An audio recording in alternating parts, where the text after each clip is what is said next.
നമുക്കിന്ന് വളരെ ടേസ്റ്റിയും സിമ്പിളും ആയിട്ടുള്ള ഒരു മീൻ പൊള്ളിച്ചത് ഉണ്ടാക്കിയാലോ. അതിനായിട്ട് അയലയാണ് കേട്ടോ എടുത്തിരിക്കുന്നത്.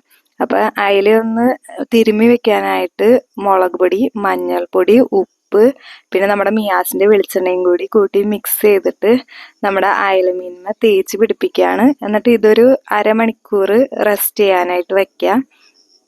എന്നിട്ട് ഈ അയല നമുക്കൊന്ന് വറുത്തെടുക്കണം. അപ്പം വളരെ ടേസ്റ്റിയും അതുപോലെ തന്നെ സിമ്പിളായിട്ടുള്ളൊരു മീൻ പൊള്ളിച്ചതാണ് ഉണ്ടാക്കുന്നത്. അപ്പോൾ വറുത്ത് വെച്ച അയല കഷ്ണം നിർത്തുമ്പോൾ നമുക്ക് പൊള്ളിക്കാനുള്ള മസാല തേച്ച് പിടിപ്പിക്കണം. അതിനായിട്ടൊരു മിക്സിയുടെ ജാറിലേക്ക് വെളുത്തുള്ളി, ചുവന്നുള്ളി, ഇഞ്ചി, മഞ്ഞൾപ്പൊടി, മുളക് പൊടി, കുരുമുളക് പൊടി, ഒരു പകുതി ചെറുനാരങ്ങ പിഴിഞ്ഞതും കൂടി ചേർത്ത് നന്നായിട്ട് അങ്ങ് അരച്ചെടുക്കാം. എന്നിട്ട് ഇത് നമ്മുടെ വറുത്ത് വെച്ചിരിക്കുന്ന മീനുമ്മ തേച്ച് കൊടുക്കുകയാണ്. രണ്ട് സൈഡും നന്നായിട്ട് തേച്ച് കൊടുക്കാം. അത് കഴിഞ്ഞ് വാഴയിലയിൽ വെച്ച് നമുക്ക് മടക്കി പൊള്ളിച്ചെടുക്കണം. നമുക്ക് ചെറുനാരങ്ങയ്ക്ക് പകരം അല്പം വിനാഗിരി ചേർത്ത് കൊടുത്താലും മതി കേട്ടോ.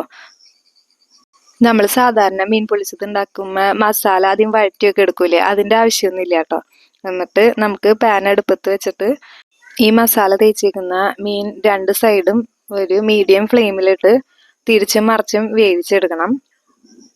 നമ്മുടെ വീഡിയോ കാണുന്ന എല്ലാവരും നമ്മുടെ ചാനലൊന്ന് സബ്സ്ക്രൈബ് ചെയ്ത് നിങ്ങളുടെ ഫ്രണ്ട്സിനൊക്കെ ഷെയർ ചെയ്ത് സപ്പോർട്ട് ചെയ്യണം കേട്ടോ.